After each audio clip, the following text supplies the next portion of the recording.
Praise the lord. ప్రభు పేరిట మరొక దినంలోకి మీకందరికీ వందనాలు. ఈ దినం ప్రభు మన కొరకు ఏర్పాటు చేసుకున్న వాక్య భాగము కీర్తనల గ్రంథము 3వ అధ్యాయము. యెహోవా, నన్ను బాధించువారు ఎంతో విస్తరించి ఉన్నారు. నా మీదకు లేచువారు అనేకులు. దేవుని వలన అతనికి రక్షణేమి దొరకదని నన్ను గురించి చెప్పువారు అనేకులు. యెహోవా, నీవే నాకు కేడెముగాను, నీవే నాకు అతిశయాస్పదముగాను, నా తల ఎత్తువాడువుగాను ఉన్నావు. ఎలుగెత్తి నేను యెహోవాకు మొరపెట్టినప్పుడు ఆయన తన పరిశుద్ధ పర్వతం నుండి నాకు ఉత్తరమిచ్చును. యెహోవా నాకు ఆధారము కావున నేను పండుకొని నిద్రపోయి మేల్కొందును. 10,000 మంది దండెత్తి నా మీదకొచ్చి మోహరించినను నేను భయపడను. యెహోవా, లెమ్ము, నా దేవా, నన్ను రక్షింపుము. నా శత్రువులందరినీ దవడ ఎముక మీద కొట్టువాడువు నీవే. దుష్టుల పళ్ళు విరగగొట్టువాడువు నీవే. రక్షణ యెహోవాది. నీ ప్రజల మీదకు నీ ఆశీర్వాదం వచ్చునుగాక. హల్లెలూయా, హల్లెలూయా. ఈ వాక్య భాగం ద్వారా దేవుడు మనతో మాట్లాడడానికి ఇష్టపడుతూ ఉన్నారు. కీర్తన గ్రంథంలో 3వ అధ్యాయంలో ఈ యొక్క కీర్తనను దావీదు గారు ఎప్పుడు రచించారు అంటే, అబ్షలోము అనే తన కుమారుని ఎదుట నుండి పారిపోయినప్పుడు దావీదు గారు రచించిన కీర్తన. తన కుమారుని ఎదురు నుండి పారిపోయినప్పుడే. చూడండి, ఈ కీర్తన దావీదు రాజు తన కుమారుడు అబ్షలోమే తిరుగుబాటు చేసినప్పుడు రాశారు. అంటే ఇక్కడ తన సొంత కుటుంబం నుంచి ద్రోహం వచ్చింది. రాజ్యమేమో ప్రమాదంలో పడిపోయింది. ప్రజలు కూడా అందరూ అతన్ని వదిలేసినప్పుడు తీవ్రమైన ఒత్తిడి, ఒక పక్క భయం, మరొక పక్క దేవుని మీద నమ్మకం. ఇవన్నీ కలిపి చేసుకుంటున్నటువంటి ప్రార్థన. మన జీవితాల్లో కూడా ఇలాంటి సందర్భాలు అనేకమైనవి ఉంటాయి కదా! తీవ్రమైన ఒత్తిడి, ఒక పక్క భయం, మరో పక్క దేవుని మీద నమ్మకం. ఇదంతా మొదటి వచనంలో చూడండి, దావీదు గారు, నన్ను బాధించేవారు ఎంతోమంది విస్తరించారు, అనేకులు నా మీదకు లేస్తున్నారు అని. రెండో వచనంలో చూడండి, శత్రువుల పెరుగుదల, ఆ అవమానం, శత్రువులు ఎంతోమంది పెరిగిపోయారు, సమస్యలు పెరిగిపోయినన్న భావన ఎక్కువైపోతూ ఉంది దావీదు గారికి. కానీ తప్పకుండా దేవుడు కాపాడతాడనేటువంటి నమ్మకం ఉంది. జనులు ఏమనుకుంటున్నారు? దేవుడు కూడా అతనిని కాపాడని ఎగతాళి చేస్తూ ఉన్నారు. జీవితంలో సమస్యలు మాత్రమే కాదండి, మాటల దాడులు కూడా చాలా సార్లు మానసికంగా ఇబ్బంది పెడతాయి. మూడో వచనంలో అందుకే ఇక్కడ చూడండి, దావీదు గారు, నీవే నాకు కేడెము, నీవే నాకు అతిశయాస్పదముగా నా తల ఎత్తువాడివి అని ఎంత చక్కగా, అంటే అయ్యా నువ్వే నా కవచం, నా షీల్డ్ అనమాట. ఖచ్చితంగా మరలా నా గౌరవాన్ని నిలబెడతావు, నా తల ఎత్తువాడివి కూడా నువ్వే అని చెప్పేసేసి దావీదు గారు ఎంతో విశ్వాసంతోటి దేవుని దగ్గర మొరపెట్టుకుంటున్నారు. అలాంటి విశ్వాసం ఈ దినాల్లో మనకు కూడా కావాలి. దేవుడు మాత్రమే మన విలువను నిలబెట్టగలరు. మనం పడిపోయినప్పుడు తిరిగి లేపగలిగింది దేవుడు మాత్రమే. జనము, మనుషులు పడిపోయిన వారిని ఇంకా పడవేయాలనే చూస్తారు.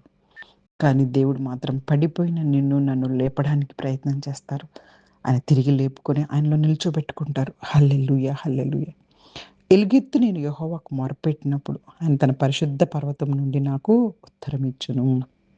దావీదు గారు అరుస్తున్నారు ప్రార్థనలో, గోజాడుతున్నారు. అదేదో భయంతో కాదు, నమ్మకంతో.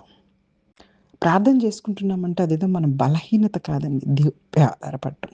హల్లెలూయా, హల్లెలూయా. 5వ వచనంలో ఎంత ముఖ్యమైన విషయం, యెహోవా నాకు ఆధారం కావునే నేను పండుకొని నిద్రపోయి మేల్కొందును. చూసారా? అంత ప్రమాదంలో ఉన్నా కూడా ప్రశాంతంగా ఎలా నిద్రపోగలుగుతారు అంటే దేవుని మీద నమ్మకం. దేవుడు కాపాడతాడని నమ్మకం. నిజమైన శాంతి పరిస్థితుల నుంచి రావదు కానీ, దేవుడు మనతో ఉన్నాడన్నటువంటి ఆ యొక్క నమ్మకం నుంచే మనకి నిజమైన శాంతొస్తుంది. పరిస్థితులన్నీ మనల్ని భయపెడుతూనే ఉంటాయి ఎప్పుడూ కూడాను. లోకము మనల్ని భయపెడుతూ ఉంటుంది. అందుకే యేసుక్రీస్తు ప్రభువారు కూడా ఈ లోకాధికారి వచ్చుచున్నాడు అన్నారు. అంటే ఈ ప్రస్తుతం ఈ లోకము సాతాను యొక్క చేతిలోకి వెళ్ళిపోతుంది. కాబట్టి మనం అందరము కూడాను దేవుని యొక్క ఆ యొక్క ప్రెజెన్స్‌ని మనము ఆహ్వానించాలి. ఆయన సన్నిధిలోనే మనము ఉంటాకిష్టపడాలి. చూడండి ఇంకా కూడాను 6వ వచనం, 10,000 మంది దండెత్తి నా మీదకొచ్చి మోహరించినా నేను భయపడనని ధైర్యంగా చెప్పగలుగుతున్నారు దావీదు గారు. భయము పరిస్థితులపై ఆధారపడి ఉంటుంది. కానీ విశ్వాసము దేవునిపై ఆధారపడి ఉంటుంది. యెహోవా, లెమ్ము, నా దేవా, నన్ను రక్షించు. నా శత్రువులందరి దవడ ఎముక మీద కొట్టువాడివి నువ్వే, దుష్టుల పళ్ళు విరగ్గొట్టువాడివి నీవే. అంటే దేవుని న్యాయం మీద ఆధారపడుతున్నారు. ఇక్కడ ఇక్కడ దావీదు గారు ఏదో రివెంజ్ కోరుతున్నారు అనుకోకూడదండి. రక్షించు ప్రభు అని. మనం కూడా ఎవరి మీద రివెంజ్ కోరుకోకూడదు. మన చేతుల్లో ప్రతీకారం మనము చూసుకోకూడదు. దేవునికి అప్పచెప్పేసేయాలి. దేవుడే అందరికీ ఏది కావాలో అది జరగనిస్తారు. హల్లెలూయా! హల్లెలూయా! రక్షణ రక్షణ యెహోవాది. నీ ప్రజల మీదకు నీ ఆశీర్వాదము వచ్చునుగాక. మనం మనల్ని కాపాడుకోలేం గానీ, శాంతి, రక్షణ అన్నీ దేవుని నుంచే వస్తాయి. ఈ లోకంలో కూడా మనందరికీ కష్టాలు నిజం. కానీ దేవుడు మన కష్టాల కంటే పెద్దవాడు. మనం అనుకున్న వాళ్ళు, మనం ప్రేమించిన వాళ్ళందరూ మనల్ని వదిలేసినా దేవుడు వదిలిపెట్టడు.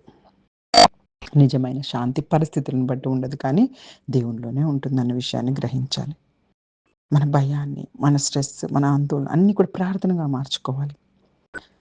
దేవునిపై నమ్మకమే లోపల ఉన్నటువంటి ధైర్యం మనందరికీ కూడాను. ఇంకా అది తప్పించి మనకు మరొకటి ఏమీ లేదు. కాబట్టి దావీదు గారు ఈ యొక్క కీర్తనలో నా శత్రువులు చాలామందయ్యారు. అంటే అతని మీద చాలామంది ఎదిరించి అతన్ని నాశనం చేయాలని ప్రయత్నం చేస్తున్నారు. చాలామంది ఏం మాట్లాడుతున్నారు? అతన్ని దేవుడు గూడా కాపాడలేడంటున్నారు. ఎంత కఠినంగా ఉందో చూడండి. కానీ దేవుని మీద నమ్మకం దావీదు గారికి. ఖచ్చితంగా ఆయన నా రక్షకుడు, నా రక్షకుడు నన్ను మళ్ళా తలెత్తేటట్టు నిలబెడతారు అని ఆయన దగ్గరే మొరపెట్టుకుంటున్నారు. దావీదు గారు దేవునికి ప్రార్థిస్తున్నాడు, అరుస్తున్నాడు. పవిత్ర పర్వతం నుండి అతనికి సమాధానం ఇస్తారని నమ్ముతున్నాడు. ఇవన్నీ నమ్మి చక్కగా నిద్రపోగలుగుతున్నారు, విశ్రాంతి తీసుకుంటున్నారు. దేవుని మీదే నమ్మకం పెట్టుకుంటున్నారు. శత్రువుల సంఖ్య ఎక్కువైపోతున్నా కానీ దావీదు గారు భయపడతలేదు, నమ్మకాన్ని పెంచుకుంటున్నారు. మనకి భయము, ఆందోళన, సమస్య ఎక్కువొచ్చినప్పుడు మనం ఇంకా దేవుని మీద ఎక్కువ ఆధారపడతాం. అదే దేవునికి కూడా కావాలి. దేవునికి కూడా అదే ఇష్టం. ప్రభు నన్ను రక్షించు, నా శత్రువులను ఓడించు అని చక్కని ప్రార్థన చేస్తూ ఉన్నారు. రక్షణ పూర్తిగా దేవుని నుంచి వస్తుంది. కాబట్టి ఇక్కడున్న ముఖ్యమైన సందేశం ఈ కీర్తనలో కష్టాలొచ్చినా దేవునిపై నమ్మకం ఉంచుకోవాలి. భయమున్నా దేవుడే శాంతినిస్తాడని నమ్మాలి. నిజమైన రక్షణ దేవుని నుంచే వస్తుందన్న విషయాన్ని ఎప్పుడు జ్ఞాపకం ఉంచుకోవాలి. హల్లెలూయా! హల్లెలూయా! ఎంతో గొప్ప వివరణ కలిగినటువంటి ఈ కీర్తనను మనం ప్రతిదినము ఒక్కొక్క కీర్తనను ధ్యానం చేసుకుంటూ ఉన్నాం గనుక, ఈ యొక్క కీర్తనను గురించి మనం నేర్చుకోవాల్సింది ఏంటి అంటే, మనం ఎన్ని సమస్యలున్నా, ఎంత భయమున్నప్పటికీ కూడాను, మనమందరము కూడాను దేవుడే శాంతిని, రక్షణనిస్తారని నమ్మి, చక్కగా ఈ లోకంలో ముందుకు సాగాలని కోరుకుంటూ, చిన్ని వాక్యాన్ని దేవుడు ఆశీర్వదించి దీవించునుగాక. Amen. God bless you all.